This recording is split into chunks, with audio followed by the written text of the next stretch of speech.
And welcome back to Inside Olympia. This hour, our focus is on top priorities for House leadership for the 60-day legislative session. Joining me now is House Republican Leader Drew Stokesbary, who is new to this job.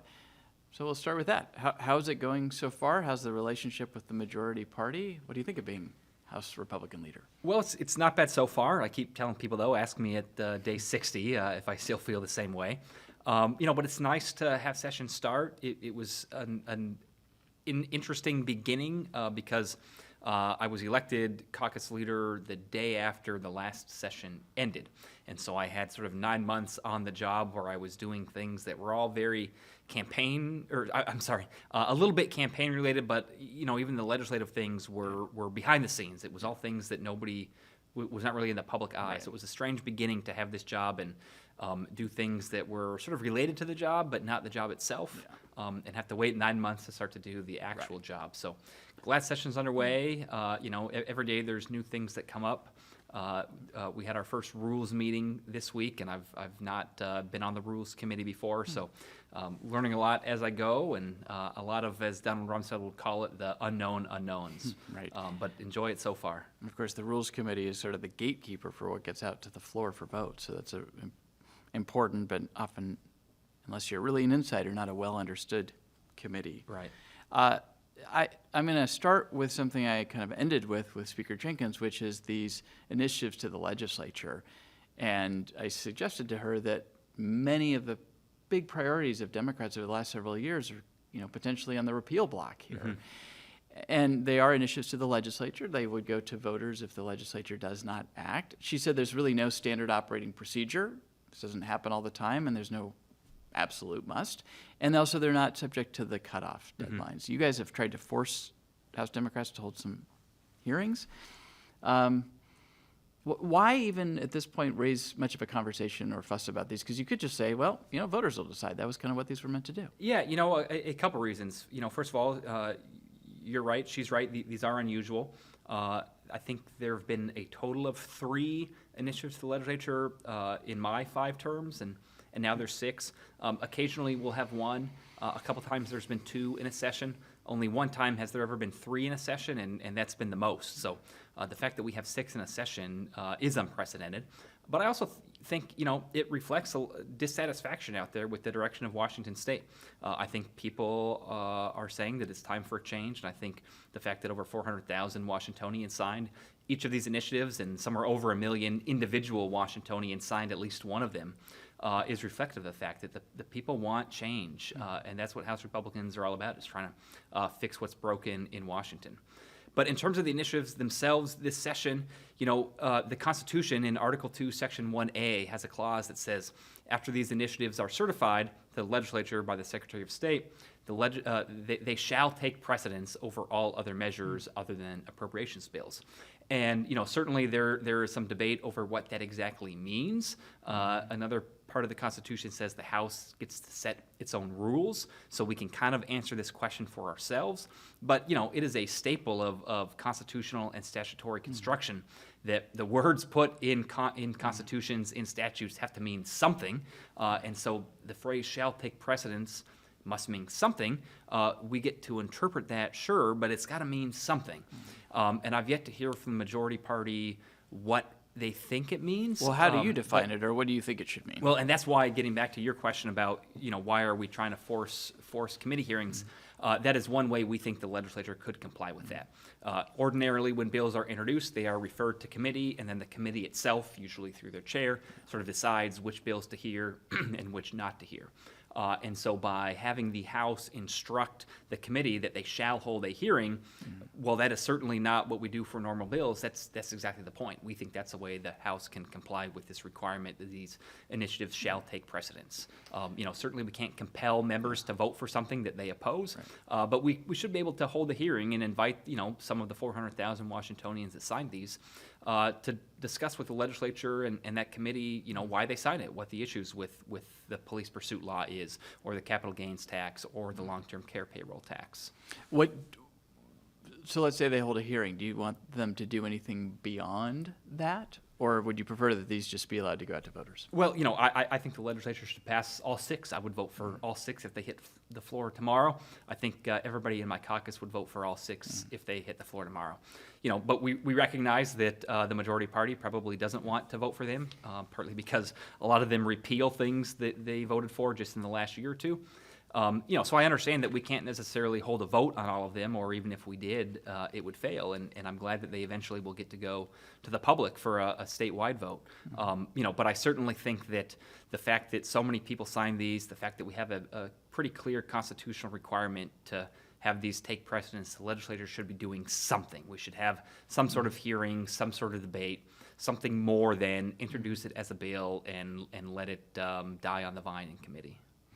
One of the things in your opening day speech, you talked about the state going in the wrong direction, I think were your words. Speaker Jenkins says, in essence, we're going in the right direction, and she says she's optimistic, and she said as much in her speech, while also acknowledging there's some pretty challenging problems the state continues to face. But help me understand and kind of compare and contrast the two sensibilities right now. Yeah. I think the Republican caucus certainly believes that Washington has a lot of potential. Certainly all 40 of us signed up for this job, and there's benefits to it, but, there's costs too. We have to spend time away from our family and friends and jobs and communities, and nobody would make that sacrifice if we didn't think that there was, ways we could improve Washington. But we do think that there are a lot of reasons the state is going in the wrong direction. There is a growing catalog of crises. I think most public opinion polls have shown that some combination of affordability and public safety and crime are kind of the top 2 issues facing Washington State right now. And it's understandable why for both of those. Seattle is one of the 10 least affordable cities in the entire country. Depending on the time of year you measured last year, Washington had between the highest and 3rd highest gas prices in the entire country. When it comes to public safety, we saw a higher increase in fentanyl deaths than any other state in the country last year. We have the fewest police officers per capita of any state or the District of Columbia. So, there's a lot to be optimistic about in terms of the people that live in Washington and the great companies that call Washington home. But there are too many directions in which we're going the wrong way, and that's what House Republicans want to do is identify the problem, the fact that we're lowest per capita in police officers, the fact that we have skyrocketing fentanyl deaths, the fact that over half of our kids are failing education standards, and we want to not just identify the problem though, but propose solutions to fix what's broken. Well, let me ask you, before we talk about some of the Democratic priorities and your response to them, about some of, if you were in charge, what would you do? So I know the governor would point to the fact that they are opening satellite training centers for the Criminal Justice Training Center to train more police officers. I think one in the Tri-Cities. I think there's one opening in Southwest Washington or has opened. What more, for instance, would you propose in terms of trying to get the per capita number of police officers on the streets up? Yeah, I think Republicans have supported the effort to increase the amount of training slots, but I don't want us to fool ourselves in thinking that's all we need to do. I mean, that is a change around the margins. The immediate thing we can do is to provide funding to cities and counties to help improve law enforcement officer recruitment and retention. So state money, even though normally we think of public safety as being pretty much a local city-county responsibility, you'd like to see some state dollars. Yeah, absolutely. For years, counties and cities have pointed out, and they are not wrong, that their revenue structure is somewhat constrained. They can only enact a limited set of taxes. A lot of those taxes can only grow at a certain rate, and so they don't have the sort of financial flexibility that the state does. But contrast that with the state, whose revenue continues to grow exponentially. The state budget has more than doubled in my 5 terms. When I got elected, it was about a $28 billion biennial budget. This year, it'll be a $72 or $73 billion budget. And again, for added context, since we passed the budget at the end of last session in April, State revenue expectations have grown by over $3 billion over the current budget period. So the state has a lot of money, and I think one of the things that we should prioritize with that money is helping cities and counties have the funding they need to go out and keep the law enforcement officers they do have that are just leaving the profession, but also find new ones, either switching from some other profession to law enforcement in Washington or recruiting away law enforcement officers in other states. But that's something we can do immediately, and we've got a few bills to work on that. Actually one I introduced myself last session, another one from Travis Couture this session that would provide funding for not only law enforcement officers, but indigent criminal defense. And the state is currently being sued over that. Yeah, so it would sort of solve two problems at one time. And then, longer term, we've got to do something about the culture surrounding law enforcement. It's a really difficult job, and we absolutely need to have standards to hold the bad cops accountable. But in our quest to do that, we shouldn't also make the job so hard that the good cops want to leave the profession. And unfortunately, I think we've kind of missed the mark in that regard the past couple of years. But I think over the longer term, that's something we need to address, is make sure that we're not driving good people away from the job either. Much more to talk about on that topic. We don't have time to do that, so I'm going to move on and ask you to go back to another issue you raised, which is gas prices. They have come down since the summer peak. And, we've traditionally in Washington, we have one of the highest gas taxes in the country. We tend to have higher gas prices than other parts of the country. There's a variety of reasons why that may be. But rather than debating why that is, what specific policies, again, if Republicans were in charge, would you want to initiate to try to drive those prices down further or stabilize them? Of course, repealing the CCA might be top on your list, but are there other things in a 60-day session you could be doing? Yeah, so, couple things. One, I think you're right, they have come down since the summer, but I think the more accurate comparison is going to be, how does Washington gas prices compare at any point in time to other states? And so you're right, part of the reason ours are traditionally higher is we have one of the higher gas taxes in the country. So one of our priorities would be to move some of the operating budget money, and like I mentioned a second ago, the operating budget is doing quite well. It's grown by just $3 billion since last session, just in terms of our revenue increase. Take some of that operating budget, general fund revenue, and transfer that to the transportation budget to pay for road construction, road maintenance and preservation. Every state complains about, my Department of Transportation keeps building these projects over budget and late, and absolutely we should have accountability from Washington's DOT. But we're not the only ones that sometimes struggles to accurately predict time and cost of projects. Part of why we have a high gas tax is we're one of the only states that relies exclusively on the gas tax to fund roads. Most other states use some combination of either general obligation bonds or general fund revenue to help augment their transportation budget. So we should do that and help relieve some of that pressure on the gas tax and the transportation budget. And then the other thing that we should do, besides just repealing the CCA and lowering the cost of gas by 50 cents to $1, is... They would say 20 cents to 50 cents, but... Well, when the governor started, he said it was pennies, and his own economist said that was, inconsistent with elementary school math. So I think the studies I've seen show it somewhere in the neighborhood of 50 cents to $1. So I think repealing the CCA would bring that down immediately. But the other thing we can do this session, even before the CCA repeal gets put on the ballot, is use some of that excess CCA revenue from selling of the carbon permits and deliver that in the form of rebates to drivers to relieve some of the high gas prices they paid over the governor summer. has proposed a one-time energy rebate. Is that... I appreciate that he's sort of willing to look at the fact that this CCA is very regressive and has hit low-income communities the hardest.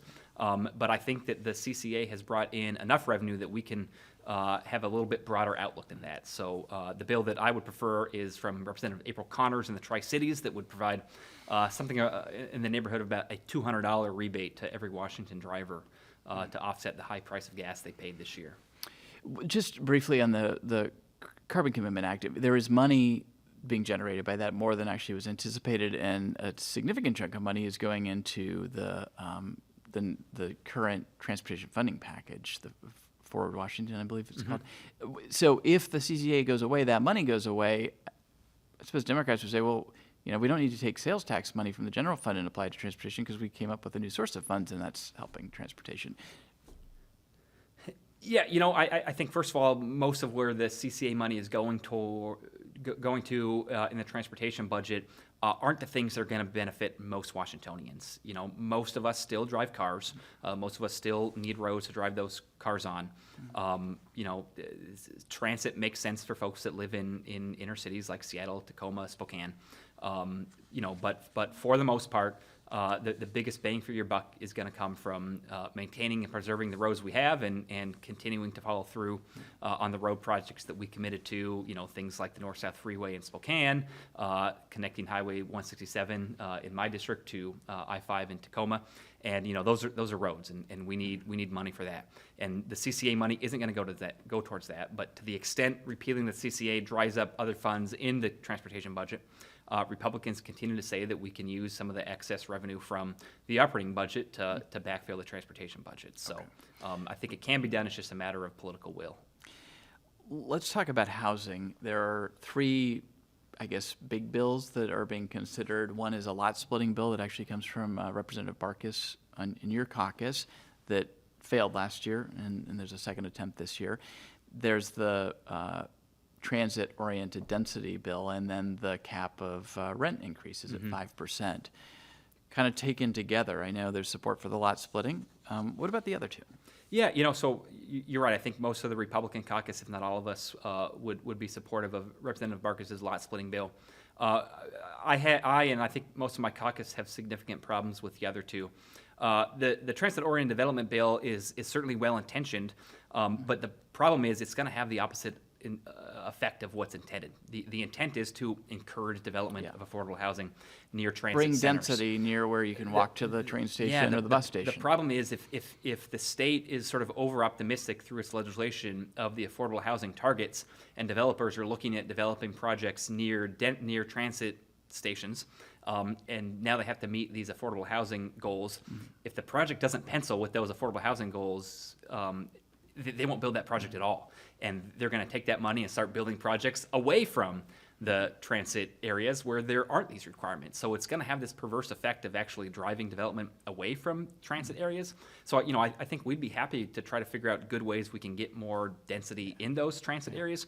But requiring affordable housing levels is probably going to end up having this perverse effect where it drives housing away from those areas. Can you think of a way that, because there is such bipartisan interest in trying to address this housing deficit, can you think of a way to get to agreement or a different approach that would accomplish what clearly there's support for, which is building more units closer to where transit is? Yeah, so there's actually a bill from Representative Greg Cheney in the Vancouver area that would provide further property tax credits for developers that offer affordable housing and that agree to voluntarily cap their rents. And this connects back to the other bill you asked about.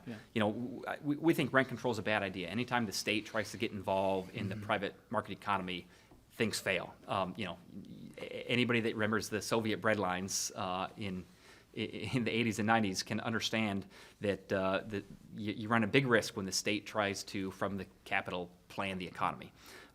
The other problem with the rent control bill is, again, if you're a private developer and you're looking at where you can invest your money and build more homes, if you are capped at the rate in which you can increase your rent, you're not going to build in Washington. You're going to build in Oregon or Idaho or Nevada or California or whatever. So it's again going to have this perverse incentive where it might help in the short term, but in the long run, it's going to dry up the capital and less projects will be built. So the Republican solution here is provide property tax incentives to developers who do build affordable housing, who do maintain, who do voluntarily agree to forego rent increases. And we've got a bill to do that from Representative Greg Cheney. What would you do for current renters who are seeing large increases in their rent that are, unsustainable? Speaker Jenkins gave the example of a constituent who said her rent's gone up 70% over the last couple of years if you combine the year-over-year increases. Yeah, well, I mean, that's exactly what the Representative Cheney bill is designed to do. Would apply not just to new development, but existing development, and allow property owners to have a tax exemption if they agree to limit their rent increases. And so by incentivizing behavior rather than mandating behavior, we think it leads to better long-term solutions. I'm going to ask you a question that near and dear to your heart because you were the former ranking Republican on the Ways and Means Committee, Budget Committee. What do you think of the governor's supplemental budget proposal, the amount of increased spending and his priorities, just generally? Are you comfortable with it? Do you think it's too much, too little? Yeah, I've because I'm no longer in that role, I haven't had the chance yet to sort of take the same like deep level dive that I would have before. But I continue to be concerned about the growing rate of state government.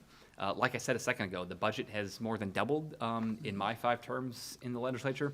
I have not met any constituent of mine that has seen their income double. I've not heard from small businesses that have seen their revenue double.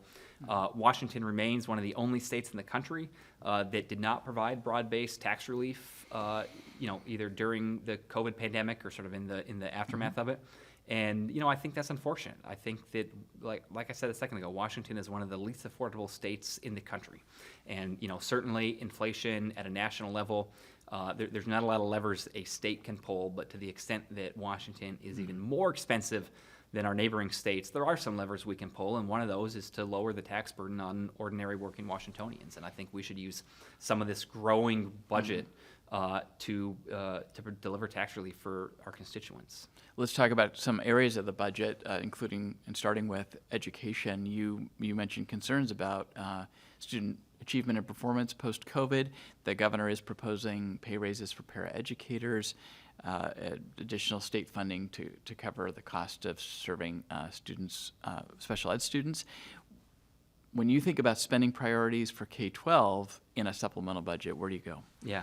Well, I got elected in the middle of the McCleary lawsuit when the state had lost and was ordered to amply fund public education like the Constitution required. And it required immense commitment from the legislature to increase that funding. But the whole point of the state's, paramount duty clause that says education is the state's paramount duty, the whole point of the McCleary litigation wasn't to, send more money to schools just to say we sent more money to schools. The point is to improve outcomes, to improve test scores, to improve graduation rates, to make kids more ready for college and career. But despite, all those record investments we made, despite the fact that education spending is 50% of the state budget now, the results are going in the wrong direction. The results are going backwards. So in terms of the additional changes we make starting now, we've got to really, really focus on what are things that are going to drive results. What is going to have the biggest impact on test scores, graduation rates, college and career readiness. And so the bills that we're proposing this session are geared towards that. Representative Rood has a bill to not just pay paraeducators more, but to increase the number of paraeducators we have. But not just paraeducators, just tutors, to provide high dosage instruction time. And then Representative Corey, who's the new ranking member on the Appropriations Committee, he has a bill to provide funding for reading coaches in elementary schools. Third grade literacy is, researchers say, is kind of the linchpin in a child's academic journey. If you can read at third grade level when you finish third grade, your odds of graduating on time are remarkably higher than if you can't read at the third grade level when you're in third grade. And the reason is, after third grade, so much more becomes kind of self-directed. You can't keep up in science class and social studies class if you can't read the textbook. And so trying to help deliver better reading instruction and teaching teachers how to be better reading instructors, I think is going to go a long way towards improving those numbers over the long run. So that's what we're going to be. Do you see how much daylight is there between Republicans and Democrats right now on how to program out the K-12 dollars? That's a good question. I think that everybody shares the goal in improving outcomes, but sometimes my concern is that the majority party is not as focused as they could be on demanding results and demanding accountability. The superintendent of public instruction has some unfortunate comments this year, I think, trying to sort of whitewash over how abysmal our test scores are and sort of saying that tests don't matter. And certainly, of course, every child is more important than a test score. I've got 2 kids of my own in elementary school right now, and 2 other kids not quite in kindergarten, but will be in a few more years. And of course, they are more than their test scores. But in the aggregate, test scores, especially benchmarked against other states, benchmarked against the state, other kids in Washington over time, matter and can inform our decision making. And the fact that so many of our kids are failing those standards is cause for concern and cause for us to try to figure out where we're falling short and how we can better deliver education. And trying to ignore those, I think, is the wrong attitude. We have less than 2 minutes left. I do want to ask you about the fentanyl crisis, the huge number of deaths. You've alluded to that. We talked to the speaker about it. And we're also coming out of, last year there was the so-called Blake fix to try to figure out how to, from the criminal side of things, deal with people who are using drugs. But what more do you think the state could do, again, in this short session to try to save more lives and to try to get ahead of this? Yeah, so great question. I mean, there was good bipartisan consensus last session on this so-called Blake fix, but that was geared towards folks sort of at one end of the spectrum, the folks that are using drugs. And more and more we are realizing that is a health issue, that they're suffering from substance use disorder, and in the vast majority of cases that demands treatment, not incarceration. But just because sort of we have this open hand towards folks that are suffering from a health and substance use issue doesn't mean that we need to extend an open hand to the folks that are manufacturing and distributing fentanyl and pumping it into our communities. So we've got several bills. One that would make it a crime to intentionally expose children or vulnerable adults to fentanyl. That's a bill from Representative Jenny Graham in Spokane.